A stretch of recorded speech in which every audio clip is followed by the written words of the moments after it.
OBC মামলার শুনানিতে গতকাল বড় নির্দেশ দিল সুপ্রিম কোর্ট। 2024 সালের মে মাসে কলকাতা হাইকোর্টের বিচারপতি তপব্রত চক্রবর্তী এবং বিচারপতি রাজশেখর মান্থার ডিভিশন বেঞ্চ 2010 সালের পর থেকে তৈরি রাজ্যের সব ওবিসি শংসাপত্র বাতিল করে দেয়। ফলে হাইকোর্টের নির্দেশে রাতারাতি বাতিল হয়েছে প্রায় 12 লক্ষ ওবিসি শংসাপত্র। এরপর রাজ্যকে নতুন তালিকা তৈরি করতে বলে কলকাতা হাইকোর্ট, আর সেই মোতাবেক কাজ করে নতুন তালিকা তৈরি করে রাজ্য সরকার। কিন্তু নতুন নিয়ম মেনে তালিকা তৈরি হয়নি বলে হাইকোর্টে ফের মামলা হয়। এরপর গত 17 জুন রাজ্যের ওবিসি তালিকার উপরে স্থগিতাদেশ দেয় কলকাতা হাইকোর্ট।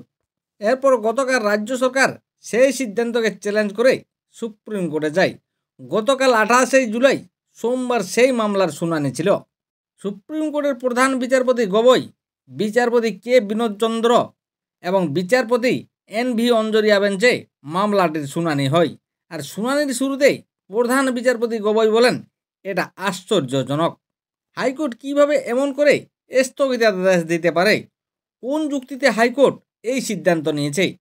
সুপ্রিম কোর্টের প্রধান বিচারপতির বেঞ্চ মৌখিকভাবে জানিয়েছে হাইকোর্টের নির্দেশকে প্রাথমিকভাবে ভুল বলে মনে করা হচ্ছে। একথা জানিয়ে হাইকোর্টের নির্দেশের উপর আপাতত অন্তর্বর্তী স্থগিতাদেশ জারি করে শীর্ষ আদালত। এরপর সব পক্ষের যুক্তিতর্ক শোনার পর সুপ্রিম কোর্টের প্রধান বিচারপতি বলেন, ওবিসি মামলা ফের কলকাতা হাইকোর্টে পাঠানো হবে এবং কলকাতা হাইকোর্টের প্রধান বিচারপতিকে নির্দেশ দেওয়া হবে বিশেষ বেঞ্চ গঠনের জন্য। এমনকি 6 থেকে 8 সপ্তাহের মধ্যে এই মামলার শুনানি শেষ করার নির্দেশ দেন সুপ্রিম কোর্টের প্রধান বিচারপতি। তবে আপাতত ওবিসি মামলায় সুপ্রিম কোর্টেই স্বস্তি পেল রাজ্য সরকার।